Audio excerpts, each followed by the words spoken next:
a stone is tied to the end of a string and revolved in a circle, that is an example of circular motion. We have also been taught at our junior classes that Earth revolves around the Sun in a circle. So that is also an example of circular motion. Whether the body completes one rotation, 100 rotations, n rotations, or just a part of rotation, all the concepts of circular motion, they are equally applicable in all the cases. Let us assume that mass of the body is m and the radius of this string is r, so it is revolving in a circle of radius r. At times it happens that is when the velocity of this body is increased beyond a limit, then this string breaks away. If it breaks away, this stone or this body will fly off tangentially over here. If it breaks over here, it will fly off tangentially here. If it breaks over here, at this juncture, it will fly off tangentially over here. So we observe that is velocity at any instant is perpendicular to the radius. Now velocity is a vector quantity. It has got both the things. It has got magnitude also, it has got direction also. If out of these, whether the magnitude of velocity changes or the direction of velocity changes, we say there is an acceleration. Before we get deeper into circular motion, let's understand the two types of circular motions. One is uniform circular motion, the other is non-uniform circular motion. And this differentiation has been made primarily on the basis of change of speed. We are not saying on the basis of change of velocity. We are saying on the basis of change of speed. Speed is magnitude of velocity. So what happens in uniform circular motion is that the body is moving with a constant speed.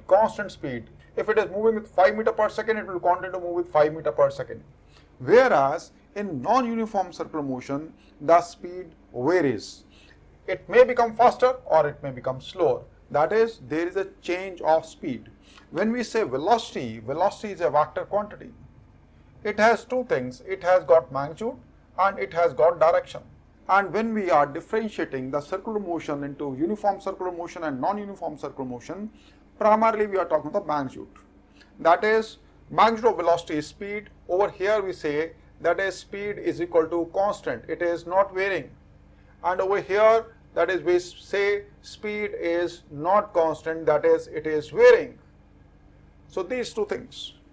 What about the direction? Whether it is uniform circular motion or non-uniform circular motion, we understand the velocity vector direction is in this direction, over here in this direction, that is always tangent to this path, that is at an angle of 90 degrees to the radius. It means direction of velocity is always changing. So if we take it as x-axis, this is y-axis, the velocity vector is always changing.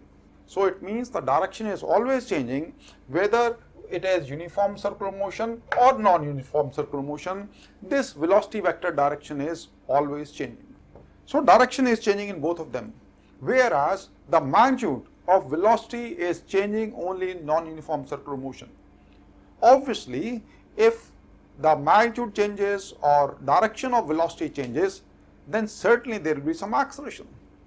The acceleration which arises because of change of direction of velocity, in circular motion, that is called centripetal acceleration.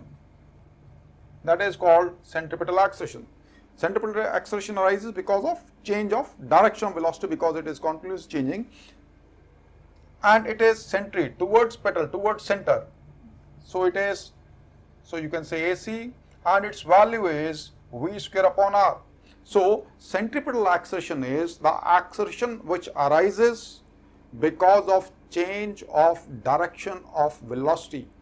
So be it uniform circular motion, be it non-uniform circular motion, because direction of velocity is continuously changing in both of them, it means centripetal acceleration will be in both of them, be it uniform circular motion or be it non-uniform circular motion, and this centripetal acceleration will always be directed towards the center. It will always direct towards center. So centripetal acceleration is this way, centripetal acceleration over here is this way, centripetal acceleration is over here this way. With respect to center, obviously the magnitude is same. In uniform circular motion it is same. But obviously this vector direction is changing as with reference to x and y axis. This acceleration vector direction is changing. So that's why this we say, if someone says whether centripetal acceleration vector is changing or not, we'll say the magnitude remains same, but the direction in uniform circular motion is changing. Because of change of magnitude, we have AT, is what we call as tangential acceleration. This is tangential acceleration is because of change of magnitude. That is, first it is moving with 5 meter per second, then after some time it is moving with 6 meter per second. So there is change in speed. The acceleration which arises because of that, that is tangential acceleration, and that will be in this direction, tangent to this path. If it is over here, that is, it is going to be direction is tangent to this path, tangent to this path, tangent to this path. So centripetal acceleration and tangential acceleration, they will making an angle of 90 degree with each other.